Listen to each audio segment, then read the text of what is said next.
Hello students, आज की इस वीडियो में हम ज्योमेट्रिक डिस्ट्रीब्यूशन के बारे में पढ़ेंगे। ज्योमेट्रिक डिस्ट्रीब्यूशन एक डिस्क्रीट टाइप का डिस्ट्रीब्यूशन है।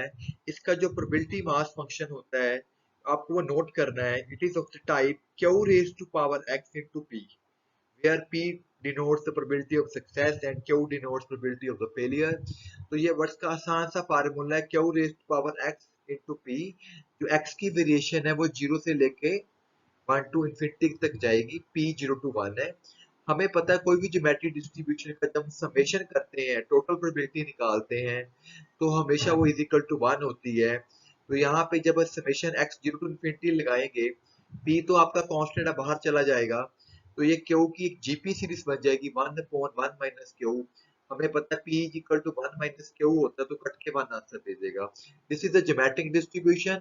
यू मस्ट नो अबाउट इस प्रोबेबिलिटी मास फंक्शन। जब भी कोई भी डिस्ट्रीब्यूशन आपने लर्न करनी है स्टैटिस्टिक्स के पेपर में, अपने एक पेपर पे डिस्ट्रीब्यूशन का नाम लिखिए, उसका नीचे प्रोबेबिलिटी मास फंक्शन लिख लीजिए, उसकी मोमेंट्स क्या होती हैं, मोमेंट फंक्शन क्या होता है। हर एक पेज पे हर एक डिस्ट्रीब्यूशन का नोट करके रखें, आपको उनका हर एक चीज याद होनी चाहिए।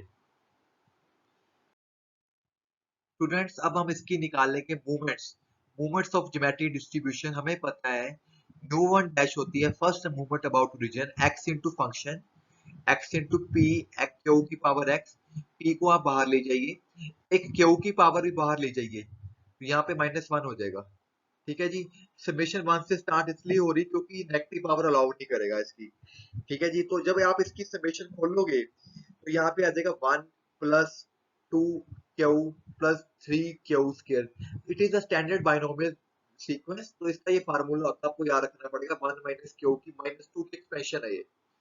तो ये सॉल्व करके 1 माइनस क्यू क्या होता है, p की -2, तो p इसके नीचे आ जाएगा, तो क्यू बाई p आपका मीन निकल के आ गया। This is a mean. We know that first movement is called mean. अब हमें वेरिएंस निकालना है। हमें पता है वेरिएंस का फार्मूला होता है ई एक्स स्क्र माइनस ई एक्स का होल स्क्र।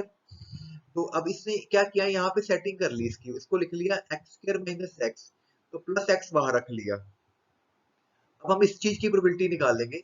यहाँ पे x -1 इंटू एक्स, यहाँ पे x आएगा क्योंकि x की लिमिट्स है। अब ये x इंटू एक्स -1 है, तो यहाँ पे क्यू की 2 पावर माइनस कर दो, क्यू स्क्वायर बाहर ले जाओ। ठीक है। और समेशन आपकी 2 से स्टार्ट होगी यहाँ पे, क्योंकि x की पावर q की पावर कभी नेगेटिव नहीं होगी, 2 से मल्टीप्लाई इसने डिवाइड कर लिया। Now this is a standard sequence again.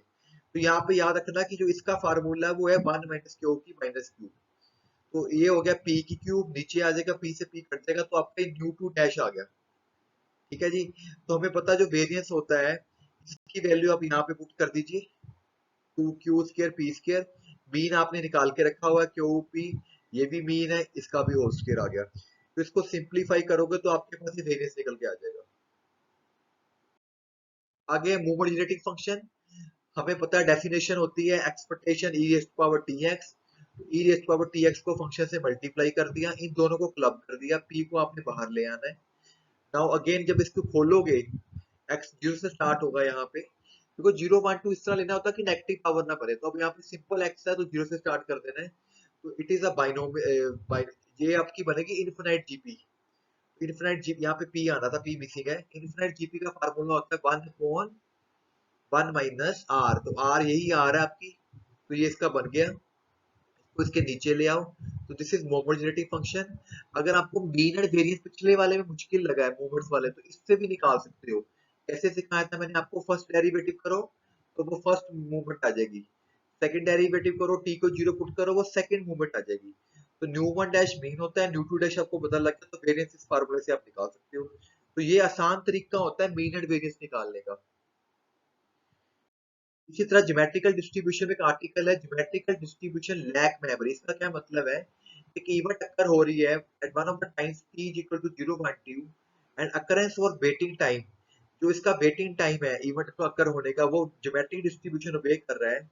We know that event e has not occur. हमने ये मानना है कि जो इवेंट a है x ग्रेटर देन k से पहले अकर नहीं होती, जब तक k नहीं आ जाता x की वैल्यू। तो y को मान लीजिए x माइनस के।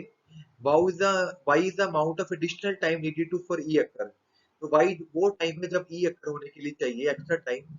तो हमें ये शो करना है कि probability y is equal to 2, y is equal to t upon x greater than k, ये जो प्रोबेबिलिटी है वो probability of x is equal to t है। इसका ये मतलब है जो प्रोबेबिलिटी ऑफ एडिशनल टाइम है that is same as probability of initial time to wait, इसका ये मतलब है।